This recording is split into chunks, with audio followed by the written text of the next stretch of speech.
Welcome to Change the Story, 5 things you can do to prevent violence against women. This event is hosted by Mitchell and Murrindindi Shires and facilitated by Women's Health Goulburn Northeast.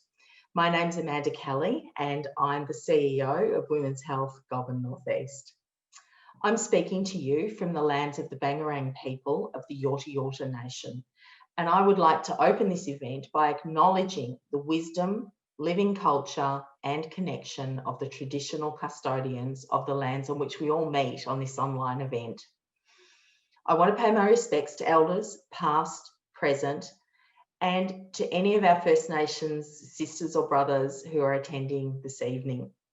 And in particular, I would like to acknowledge and pay my respects to the proud women of our First Nations, as well as the other generations of great women whose work has brought us closer to equality for all. Women's Health are excited to be part of this event. We've been working with Mitchell and Murrindindi Shires for a number of years now, and we see their commitment to preventing violence against women and working towards gender equality, and we support that commitment wholeheartedly.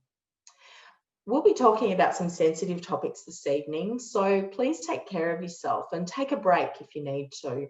We'll be providing contact details for services both statewide and within the Mitchell and Murrindindi Shires at the end of this presentation.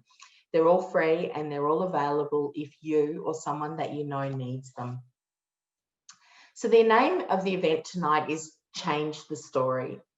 This refers to a national framework that helps governments and other stakeholders to develop their own policies, strategies and programs to prevent violence against women.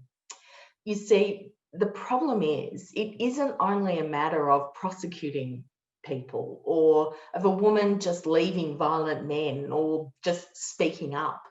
It's a matter of changing our attitudes towards violence against women in all of its forms and changing the hidden systems and unconscious ways that we support those systems. Now that we've had a Royal Commission into family violence that resulted in the Change the Story framework to guide us, our community is much better equipped to make the changes needed. As a society, we're starting to make some changes and we're far less tolerant of this behaviour than we have been in the past. People are more able to recognise this behaviour, willing to call it out. But it can be hard to do this when some of the behaviour is seen as normal, or there are systems in place that actually encourage people to be treated differently. There's all sorts of violence and discriminatory behaviours that result in injury for men, women and gender diverse people. But the 16 days of activism brings a particular focus to violence against women.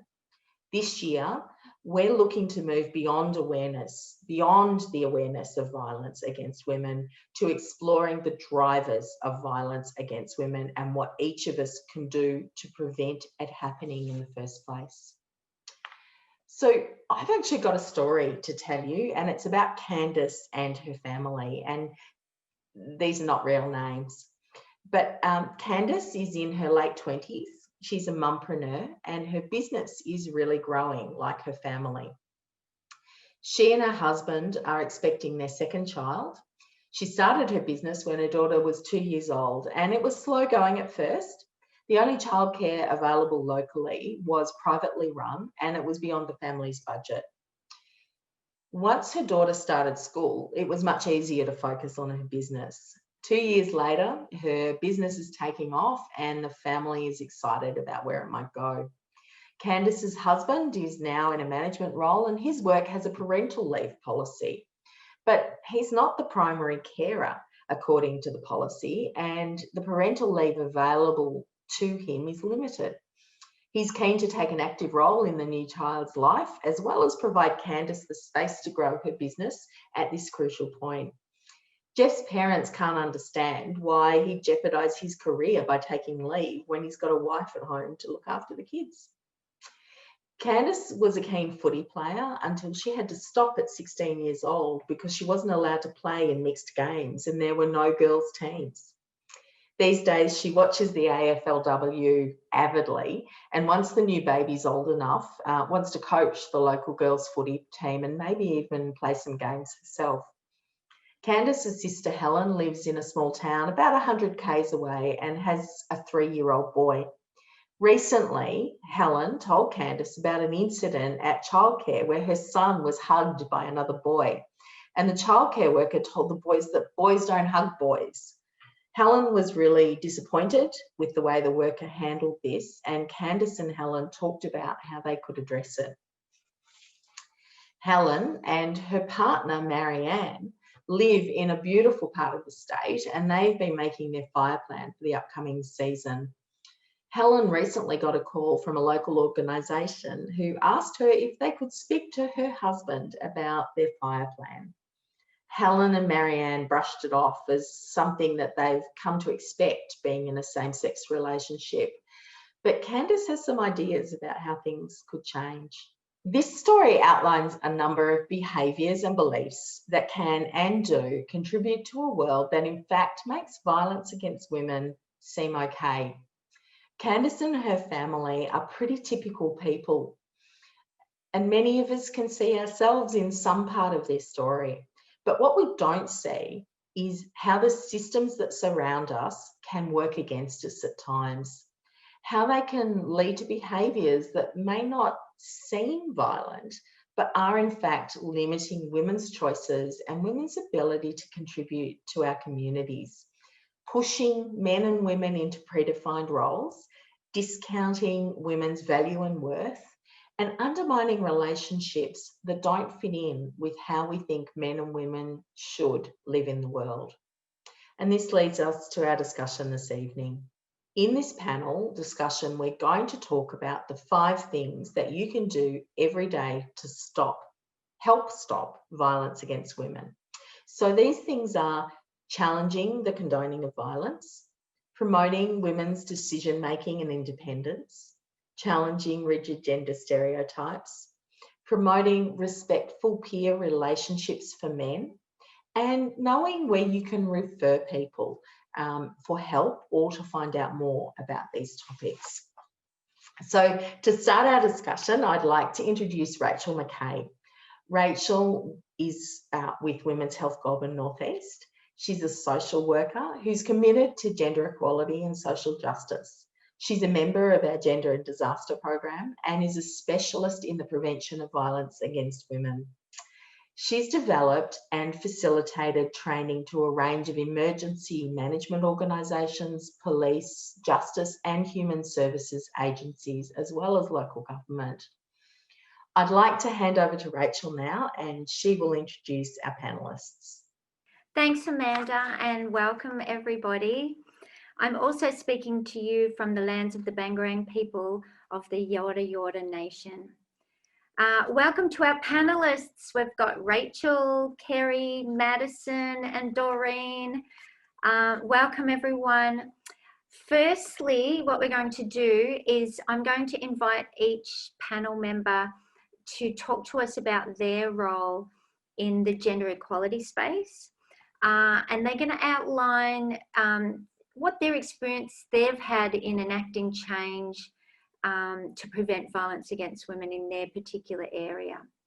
So I encourage people, if you have a question just as they present, just pop it in the Q&A box and just put their name against it, and we'll ask them after their presentations.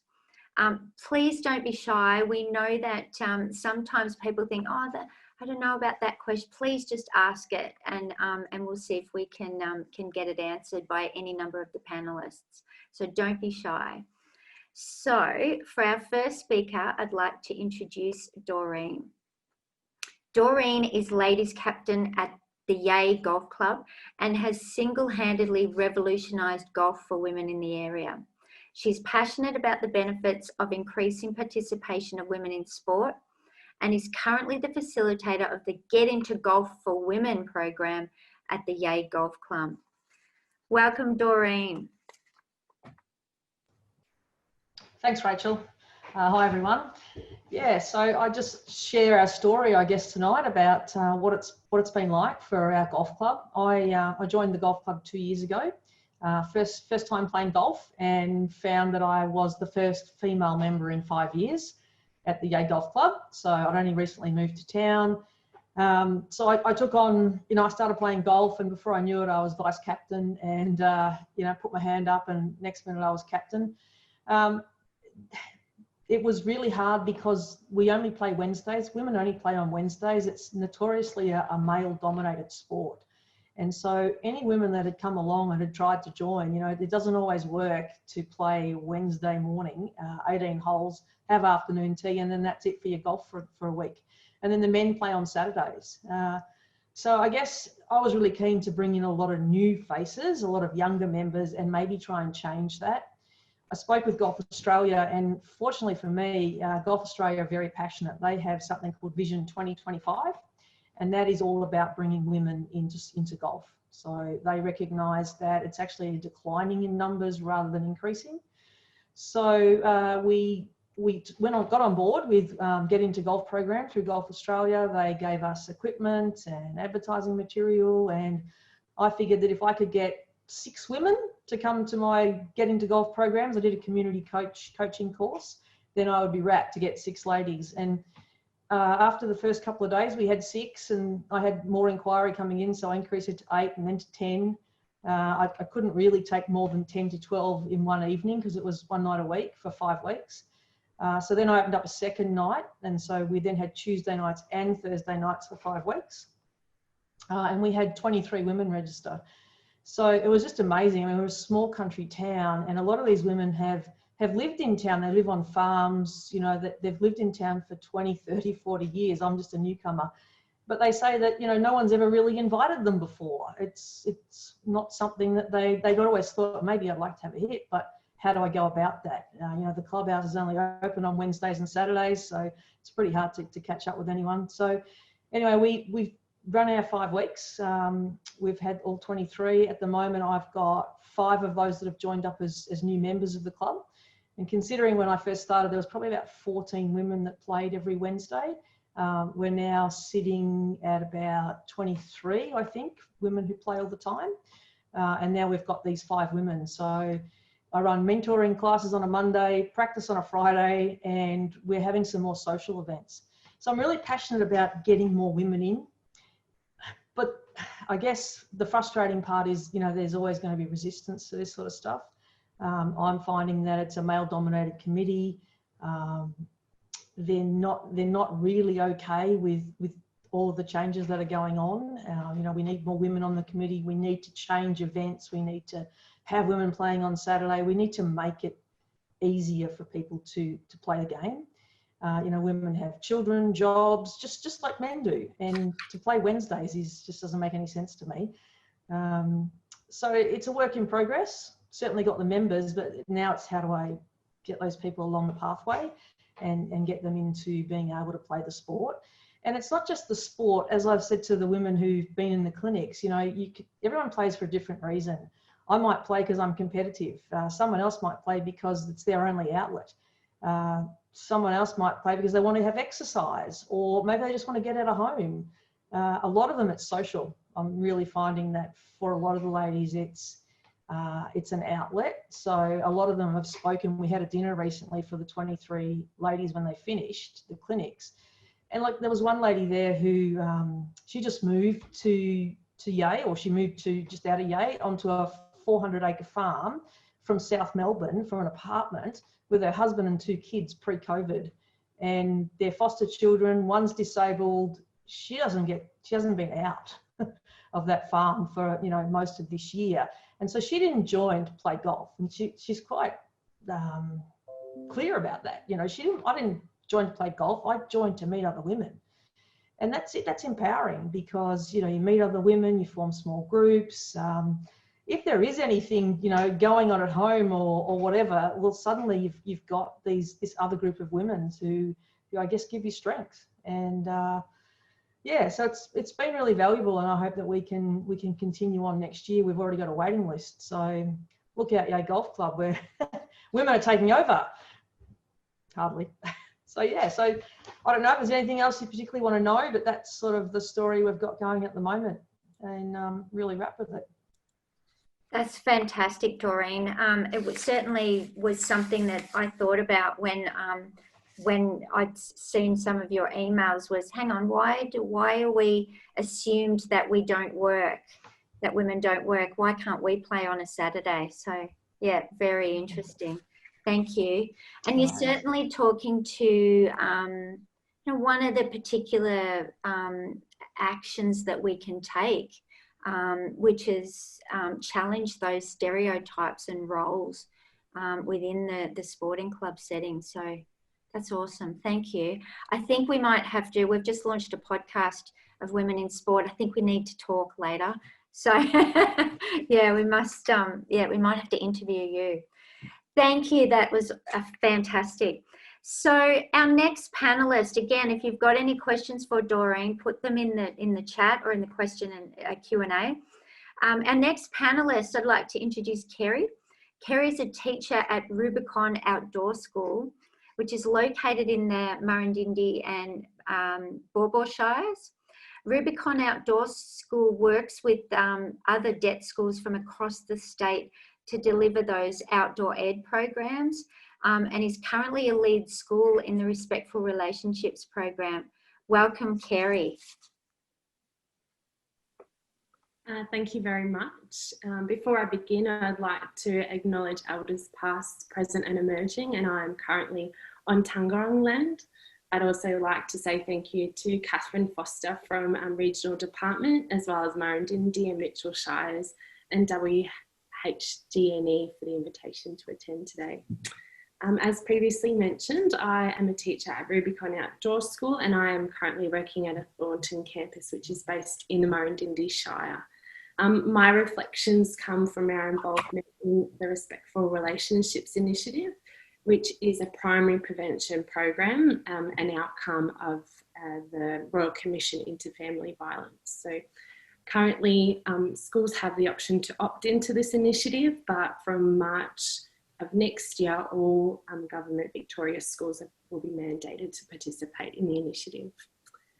Our school has been involved in this since 2018, and we're currently in a specific community of practice with 4 other schools. So I'll commonly bounce off of each other for ideas and headspace around what we're all combating against, as well as including all of our visiting schools as a wider part of our school community.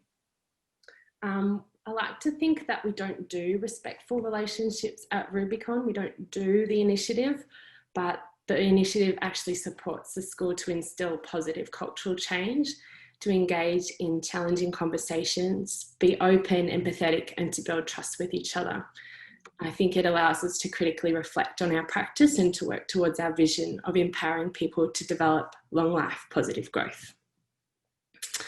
Within our school and as a workplace, Respectful Relationships Initiative provides a language and curriculum base that supports students and staff in their learning, health and wellbeing. And tonight I could discuss for hours the different opportunities that it brings to gender equity in schools and in the workplace, but I've really only got a couple minutes left, so I'm just highlighting 3 points around this and my experiences whilst being a part of the committee in my school. So each week at school, we'll gain a new cohort of students, and we start by developing group norms and setting expectations and goals for the week. And it's important that we strive towards the value of building community by doing this, providing students the opportunity to explore and expand on positive social norms with their peers outside of a mainstream classroom. This is an opportunity for students to understand and are supported to act responsibly as a part of their community. We regularly work with students on how to make informed decisions as a group and to consider how perspective taking, empathy and using their personal strengths can make an impact on others around them. Visiting teachers and Rubicon staff peer teach together across the programs, and this allows for opportunities to enhance our own personal understandings of living in a respectful community with our students. I work in a sector of education that is typically seen as physically challenging, and it's often dominated with strong masculine stereotypes. But like society, our teaching staff are diverse and show masculinity and femininity through different personalities and strengths. We consciously timetable classes in such a way that ensures a variety of strong role models are provided for students. We often peer teach and rotate the differing responsibility areas through our staff. This is a strength in a workplace when we can model to students that your gender or masculinity or femininity doesn't impact or determine your career or role that you take in your workplace or in life choices. Through the Respectful Relationships auditing in our school, alongside with the 4 partnership schools, we acknowledge a deficit in women in leadership positions. As a result, the schools have identified a variety of barriers for women and have offered targeted approaches in engaging our staff, and in some cases explicitly for female staff, to build leadership confidence, competence and capacity. Supporting individuals to develop proficiency in their position or in their aspirational career goals helps to appoint someone based on their merit and their training and their qualifications, not on their gender. And understanding this concept has assisted in improving our expectations, the barriers and opportunities in this space. So there's the 3 dot points that I've really highlighted in my experience so far. And like I said, it's a very narrow view, but I hope it helps bring some context to how Respectful Relationships has worked in this space. And I'd like to thank you again and look forward to discussing anything further in the Q&A. Awesome. Thank you, Kerry. It's such an important part of the gender equity, gender equality space is having our kids, and I've got some really cool questions for you later on that. I just find it interesting too how you talked about the audit and what came out in that audit. You know, we just don't, unless we do things like that and start to look at our policies and processes and hiring and who's got these jobs, we just don't know, do we? So that's really interesting that you identified those barriers. Thank you so much. Our next speaker, I'm rubbing my hands together. Our next speaker, I'd like to welcome Madison. Madison is the Wellbeing Captain at Assumption College, and Wellbeing Captain is actually a new role to the school, and Madison is looking forward to working with the Assumption College leadership, obviously after this year, particularly next year in 2021. So welcome, Madison. Thank you, Rachel. I hope everyone's enjoying the event so far. And I'd like to start with a question this evening about how do we create gender equality? It's a question asked by many people and answered only by few. Most of us are lucky enough to have lived a pretty sheltered life in terms of things that we hear may often fly under our noses or brush past our ear without a second thought as to the depth behind them. Common phrases involving the words, women and kitchen are often reassured to be just jokes, but the word joke is just an excuse to hide the truth behind our words. Little things we don't notice in the big picture that each play a part in a gender-divided world. In preparation for the presentation today, I was asked to speak about examples I've implemented or experienced in regards to supporting gender equality. I'm sure that most of us at one point in our lives have sat in a room with boys who were outraged at the idea of a female president or female chemical engineer. Some may say that males insulting their female counterparts is just locker room talk, but what if that was your daughter who dropped out of her university course because she was one of only few females, or your mum that was being ordered back to the kitchen for hurting a man's ego? The best way we can stop these outdated remarks and cliches is to rebut them. Do you understand what you're saying? Is that what you really think? As much as women and girls hear sexist comments like these, there's also no doubt that young men and boys don't experience these insults to the same extent. As much as women and girls hear these comments, I'll never forget the boys being boys comments my female teachers made after eyeing off the loud group of teenage boys who choose to be too cool for school. But it always made me wonder, what about that one boy sitting in the back of the corner who has his head down and is just trying to keep up with these naturally intelligent girls? Has he no good demeanor just because the others choose to fall into this stereotype? Or do we as women need to think twice about the comments we make sometimes, recognizing that these remarks can be just as bad? There are many ways we can strive for an equal society, but it first comes with knowing your stuff. It Do you know that the highest AFLW player earned just under $30,000 during the 2020 season, whilst the highest paid AFL player earned a whopping $1.5 million during the same season? An outrage, I know. Differences like these are what drive a wedge through our society, making it seem as though this is okay. It's not, and we can help fix it. How can we tell our daughters that if they work and try their hardest and become the best female football players in the whole competition, that they'll earn almost 2% of what their male equals earn?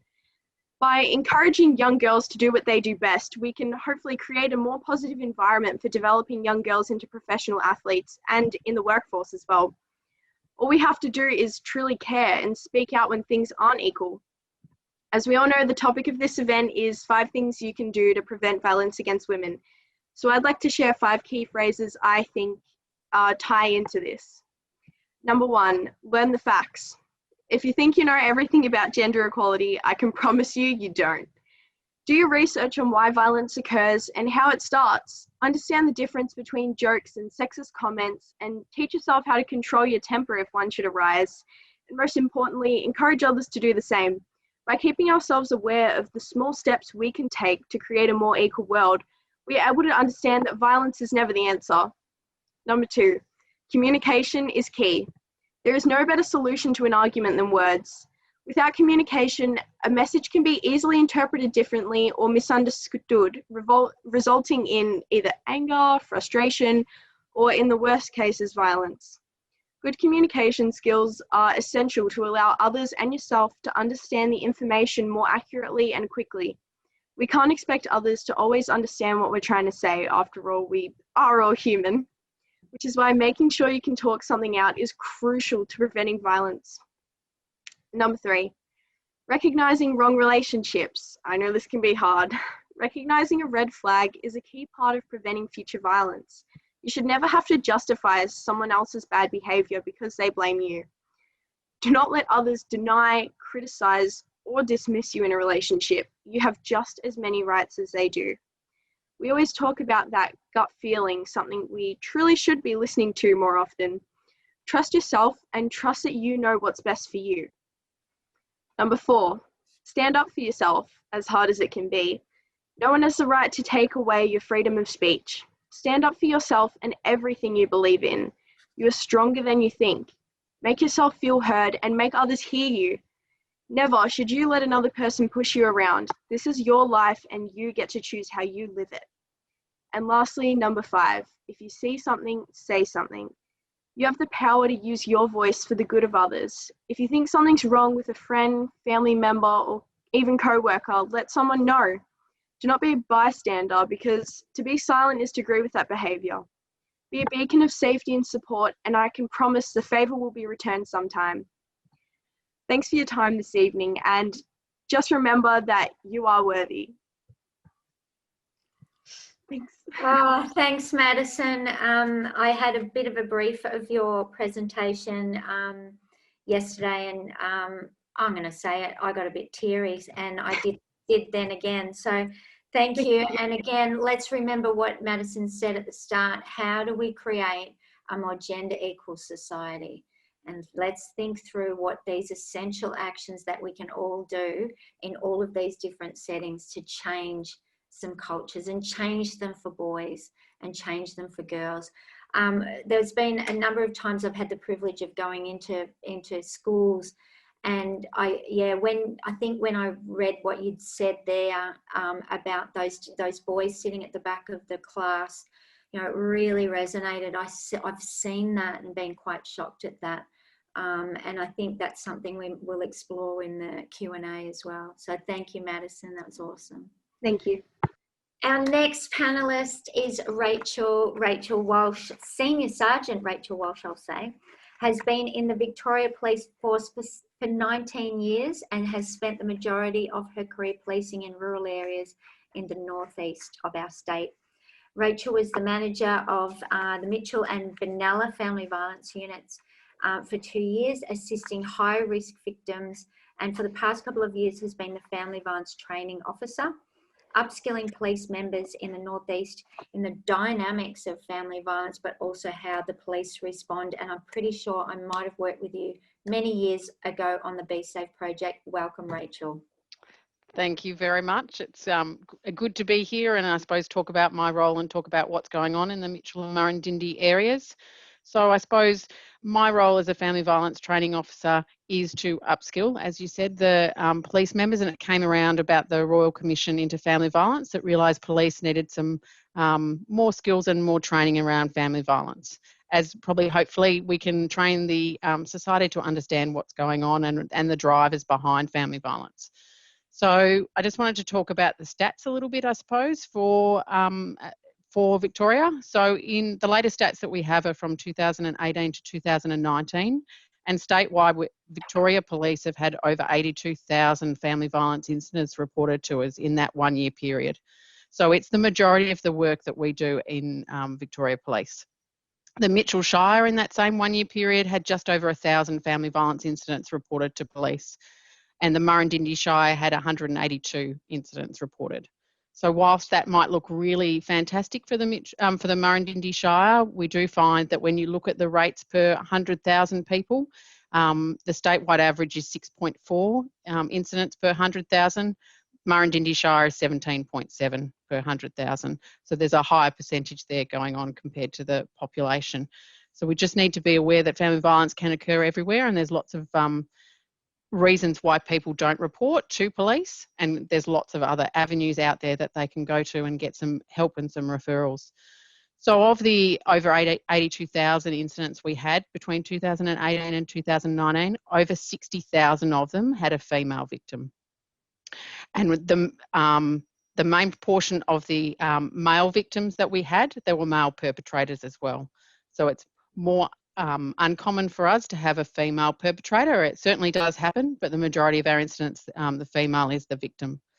And approximately 90% of those incidents occur in the house. So it makes it a really hidden crime. It makes it harder for victim survivors to speak up about what's been going on, to get other people to understand, and for police to take some action. So part of my role is to make it really important that everyone realises that family violence is more than just physical violence. So it can be emotional, psychological, financial, there can be pet abuse, there can be coercion, and that's just to name a few. And there's really long-lasting effects that can occur from family violence. Also, we see that the ongoing trauma from Black Saturday saw an increase in family violence in the Murrindindi Shire, and research worldwide has shown that national disasters and other major events, that family violence increases by at least 30% during those times. So, and we also know that victims have difficulty reporting in small communities where everyone knows everyone. The police know you, they know the respondent or the offender, and that recent trauma or incidents can be seen as an excuse, that they're a good bloke type mentality, whether it's from friends, from family, or they're feeling that that would be what police might say. We know this bloke, we've worked with him, well, we've not worked with him, we've done sport with him, we know him in the community, he's a good bloke, it's just because of this trauma. So we need to educate society that what drives family violence, which is why this one's so important, because society can sometimes think that drugs and alcohol, mental illness, poverty and stress drives family violence or is a cause of family violence, but it's not. It can be a contributing factor, and it can affect the severity and frequency of family violence, but it's never the causal factor for family violence. So with COVID-19, Victoria Police found that we actually had a decrease in family violence, and we were expecting to see an increase of reporting. So that was quite concerning for us, that maybe victims were not reporting. We're now seeing that now we are out of lockdown, we are seeing an increase in reporting and an increase in historical reporting as well. So I guess I wanted to mirror what Madison was saying in relation to, you don't have to do anything huge to bring about gender equality and respect for women or girls. It can be those little things that draw attention to gender inequalities that others might not notice, and get them to become the allies as well, and get them to be the voice for trying to bring about gender equality. And just one quick little story that I found quite funny. I have 3 primary school aged girls, and sometimes I I suppose, voice my disgust around some gendered language and attitudes. And I think that's rubbed off on my children, because I got in trouble recently when I was trying to help my 8-year-old think of something to put on her Santa list. I Googled gifts for independent girls, and they told me off so much for putting in girls in the search engine. They thought that was not on at all. It should have just been gifts for independent kids. So I think just little things that we do, even if we don't know we're doing it, can make a huge difference to the next generations. Thank you very much. I love that, Rachel. You're teaching them very well, and they do come back at you. And I think it's coming through the respectful relationships in schools too. So they're actually getting it in their homes, but they're also getting it at school. So we're in for a great time. It's really, I love that story. Thank you, Rachel. That was awesome. I'm going to go to the Q&A now, and I've got a question for Doreen. Where am I? I've got to go up one. What kind of, and I'll get back to each of the panelists, what kind of advertising did you find successful in recruiting more women in the golf club? The only advertising I used was social media. So I just had some tiles from Golf Australia that I could put up on social media. I put them on all the community websites, or community Facebook pages.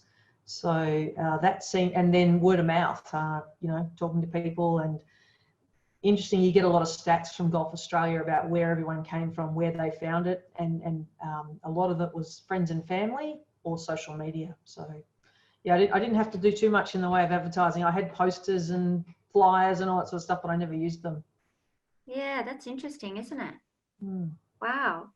So what's been the feedback from members? Like, have you got a particular story around how that's going for, because I know you've tried to increase representation on the committee, but and also I think there's been an economic benefit too. So what's been the feedback for you?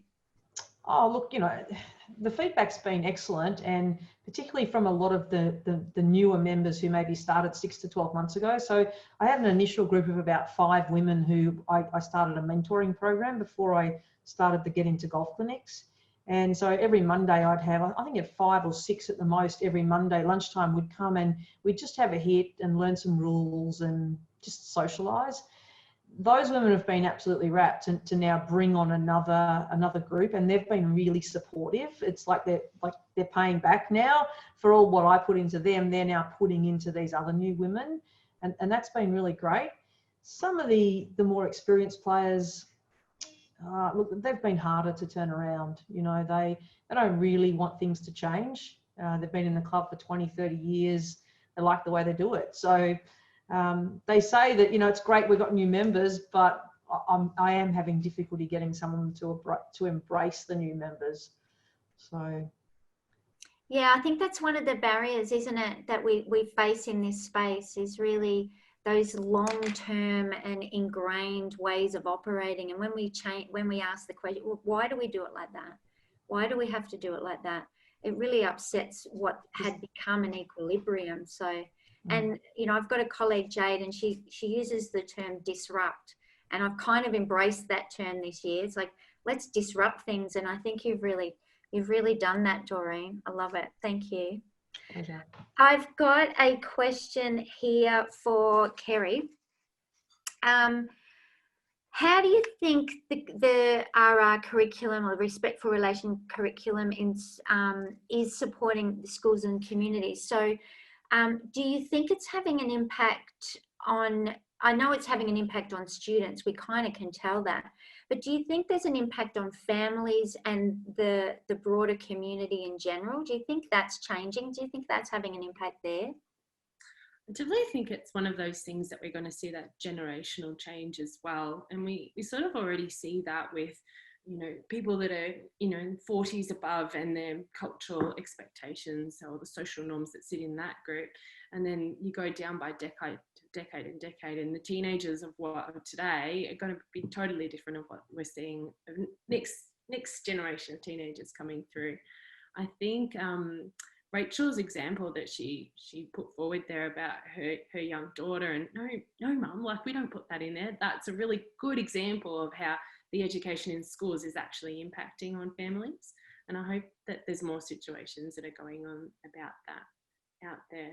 I definitely feel like the generations of today have a lot more sense of self and a lot more heightened awareness of their mental state and mental well-being.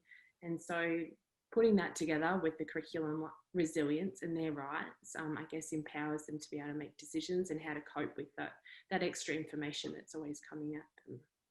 Yeah, great. And I guess along that line, Madison, I mean, your speech was fantastic, but like, do you think the majority of young people have the same views? Look, I think a person's views really are an influence from their parents. I think I'm really lucky to have very politically aware parents who have always instilled in me that, you know, I can do as much as everybody else. But I think especially sometimes seen in rural areas, there's a lot of kind of old stereotypical views of, you know, both men and women and what they should be doing and shouldn't be doing. And I think really the influence from parents plays a huge part in your own beliefs. And some people just quite don't have much of a contemporary view as, say, somebody like me or others who like feel very passionately about, you know, equality or equity and really making sure that everybody's given the same opportunities. But yeah, I really think not everyone, it's hard to see, but yeah, not everybody shares the same views that I do. But hopefully we can change this. And I certainly liked how, you know, you talked about, you know, you think you know everything and you don't, like get educated, like keep learning about this. And the other thing you brought up was about the boys will be boys thing. And there's another saying like, you know, don't cry like a girl. You know, all of those sayings are coming out and they're still being rolled out. How do you think that we could change those stereotypes? Because as we're talking about, young people are changing, yet there's sort of this generational thing, isn't there, about how do we actually, because like Rachael said, they're also training us as the older generation. How do you think we can change that? I think a huge part of change is education. Like what Rachael was talking about, how her kids, you know, they were really aware about, no, mum, like it should be kids instead of everyone. That's obviously something that they've heard around school. And I think implementing a sense of gender equality or even talking about gender in general in schools would play a huge part in changing that kind of view on, well, I think this and I think this. I think it will bring together, everybody has their own views, but we should think about how this makes other people feel, and we should think about how we as a younger generation, as people with contemporary views with the urge to do better, can do better. I think, yeah, education plays a huge part in that. And just as you said, like, you guys are learning just as much from us as we are from you. And I think sharing that education is a great way, especially events like this. Like, I've learned so much from all the other panelists, and I think, you know, participating in things that you wouldn't normally, or talking to somebody that you wouldn't normally about, you know, your views on this kind of subject or any others can really help you educate yourself on what you might see right or wrong. But yeah, I think a huge part of that is in school, because school's obviously a huge part in younger people's lives and has a massive influence on it. And I think if we can get everybody on the same page, that would be incredible. It would be, wouldn't it? Wow.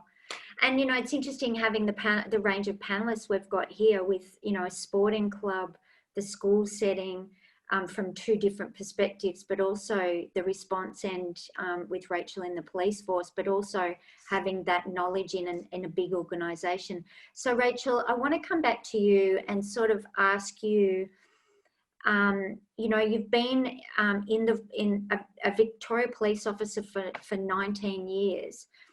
What was it like starting out? So I sort of want to focus on the organisation perspective in this issue now. So what was it like starting out 19 years ago as a female in such a male-dominated space or organisation? And has it changed to now, or what are some of your reflections there? I think I was very lucky in the time that when I joined the police force, because it was more accepted that females were joining. And previously it wasn't. There was certain areas that you could and couldn't go into, and there was some quite gendered and sexist attitudes that unfortunately has continued for some time, but the police force has made a very concerted effort to stamp out that type of behaviour, to call it out when they can. I certainly have had, when I first joined, where they wouldn't let 2 female members work the divisional van on a Friday or Saturday night because it was going to be busy, there was going to be drunks, they didn't want 2 females out in the van. That's certainly changed, those type of things. I do find, though, when I'm talking to and training members about the drivers of family violence, because that can be quite controversial, particularly when you're explaining or trying to explain it to some of the male colleagues. They get quite passionate, but they get more passionate and confrontational if there's a female presenter than some of my male colleagues who are doing some of the same training. So it's a work in progress. We're certainly getting there. I've also been asked if I got my current role because as a senior sergeant because I was a woman, because we're having a much more focus on women in leadership, because there isn't very many of us. There's many times that I'm in meetings with 20, 30 men and I'm the only female.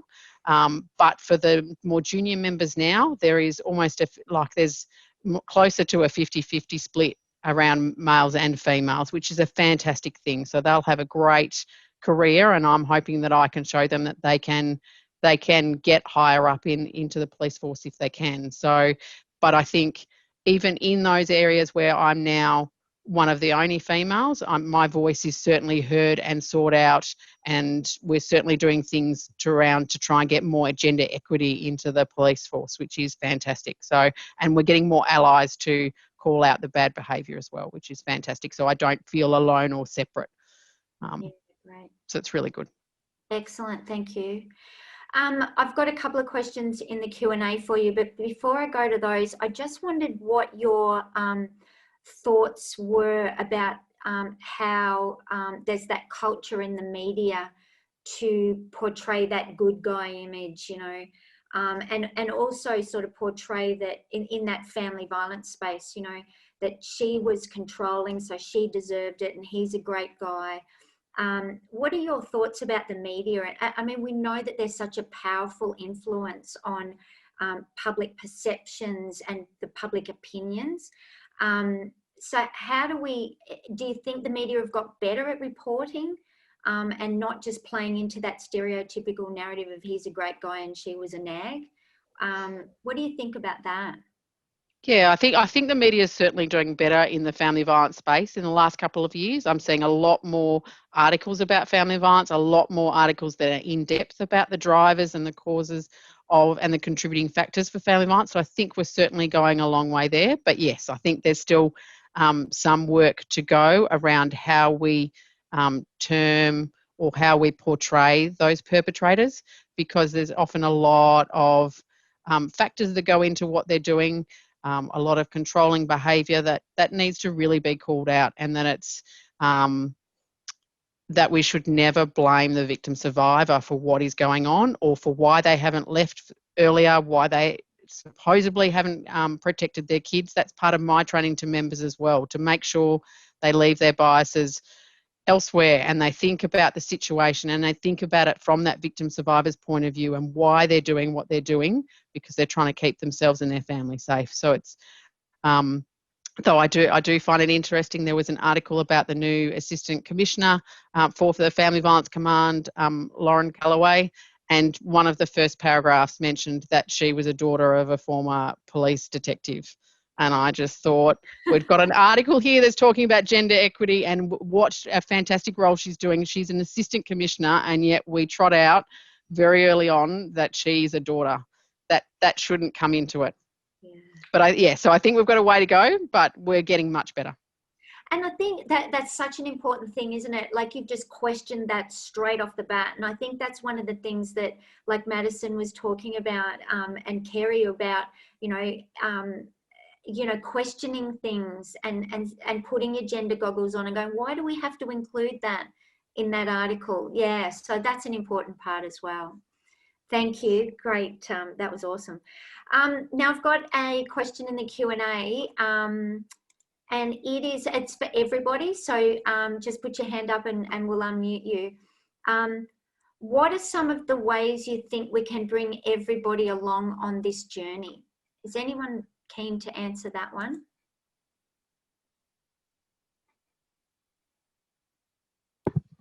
I'll start. I think a huge part of bringing everyone on your journey is having that first simple conversation that, have you ever thought about this before? Or, you know, bringing it up in a conversation to give people something to think about is, have you ever thought about this before? What are your thoughts on this? Do you have an opinion on this? If not, like, look into it. It's something interesting. And I think, yeah, it's definitely a challenge to bring everybody along, but I think the more people that we can get our view across to, the better, honestly. And I think it's that thing about the early on conversations, isn't it? I was listening to a podcast today with Natalie Portman, and she's put out Natalie Portman's Fables, and they're totally different stories as to the Sleeping Beauty, and, you know, she's changed that narrative. So it's that sort of thing about having conversations with younger people too about, well, what does that mean and why do we think that? And putting those gender lenses on. That's really cool. Thank you. Doreen, I'm going to come back to you. I'm just checking out a question here. Where am I? I've talked about you mentioned some of the setbacks and challenges for introducing change. And apart from just being confident and thinking, I'm going to just do this, how did you overcome some of those challenges? Because I think that's something that sort of speaks to a lot of different realms, I guess, like organisationally and individually. How did you overcome them? I guess the big thing for me has been communication. People don't know what they don't know. So if they just think that you're just coming in there to be disruptive, and I guess that's what a lot of people think, is why does she want to change these things? Like, it's worked so well for all these years, and you know, it's the way we've always done it. And I think you touched on that before. I'm really tired of that line. It's the way we've always done it. But if they understand the why, you know, why are we doing this? You know, we're the custodians of that sporting club. When it's not our club, we need to think about the future of the club and where's it going to be when a lot of these older players are no longer playing, and, you know, how can we get younger women into the sport? And I think if they understand the why, then it makes it a whole lot easier to get past some of those objections. And look, for us, it's still a work in progress. As I said, you know, I'd like to see, when I started as captain, there was only two, myself and the secretary were the only women on the committee. And it was very male dominated, very sexist, just, yeah, not a pleasant space, the committee meetings.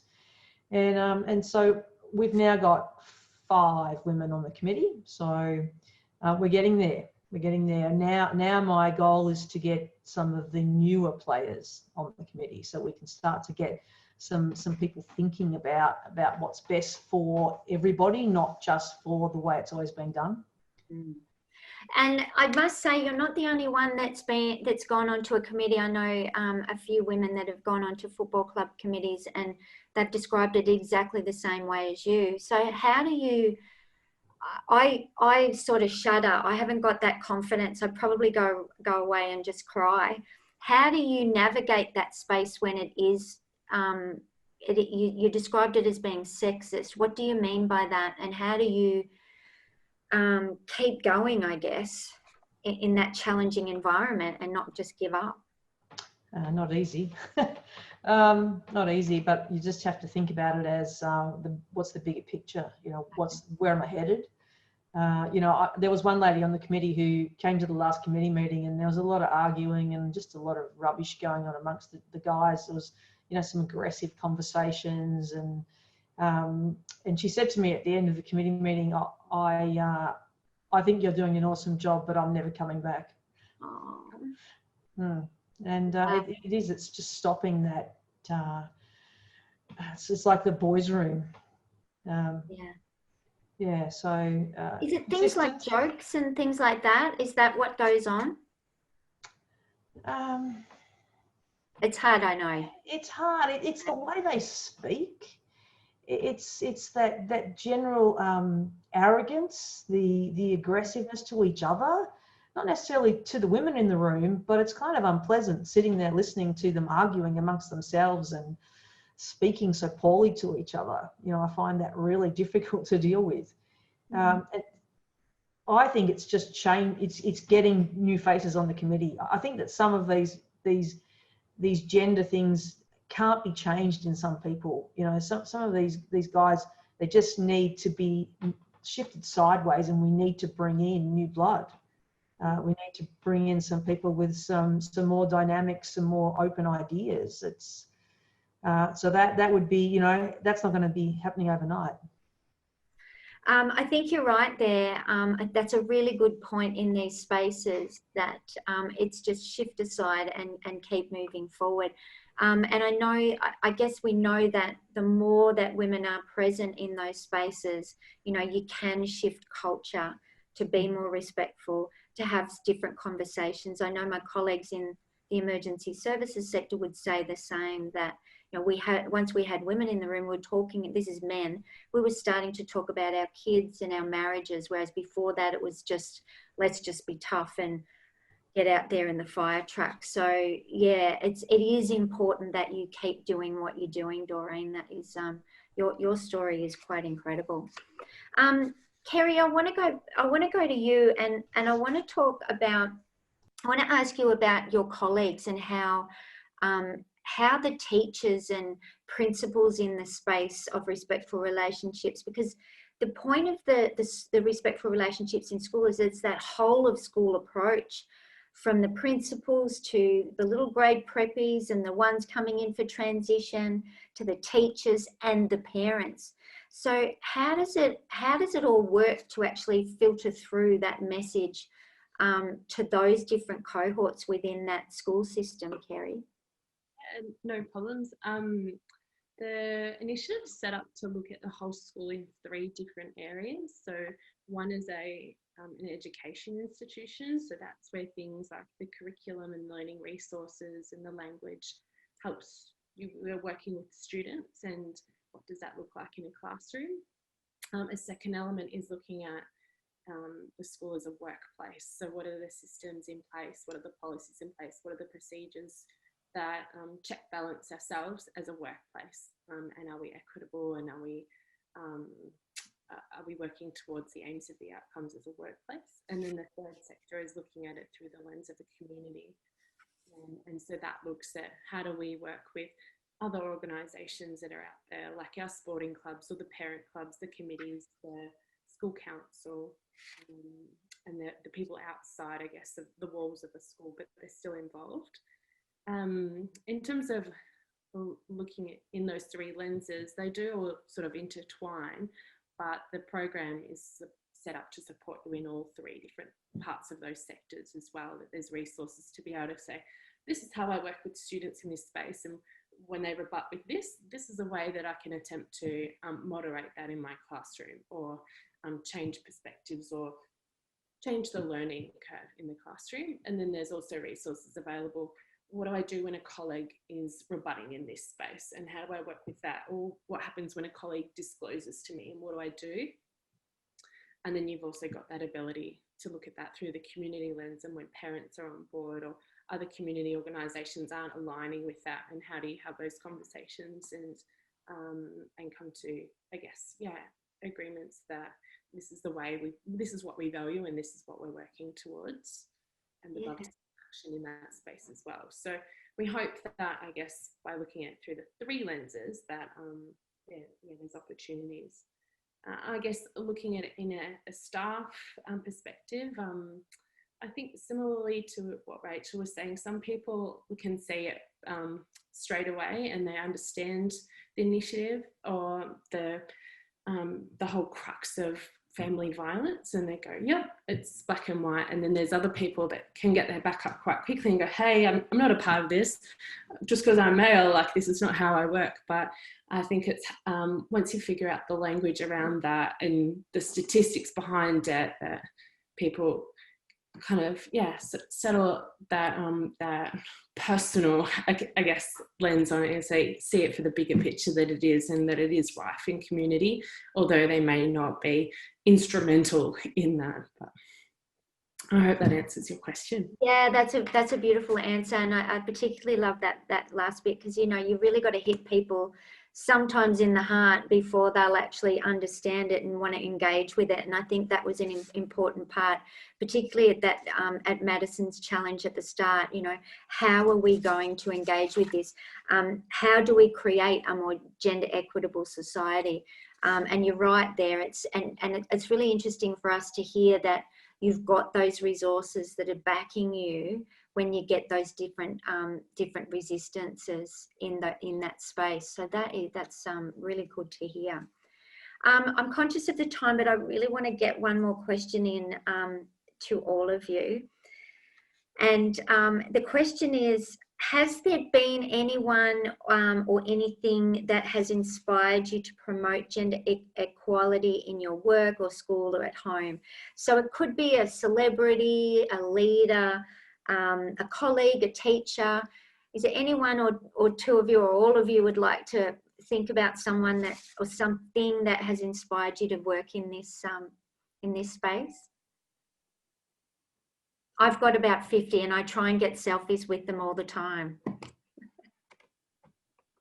Anyone want to volunteer? Go, Madison. There's so many people that I look up to in terms of, you know, promoting gender equality. But I think one of the biggest things is, you know, the female influences in my family, my mom, my grandmas, my aunties, everyone, they're all huge on whatever they can do, you can do too.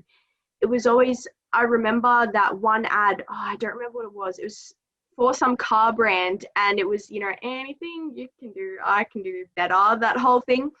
And I think just seeing that and being able to realize in myself, like, we should have the same opportunities. Like, I can do whatever you do. I'm just as big and tough as you.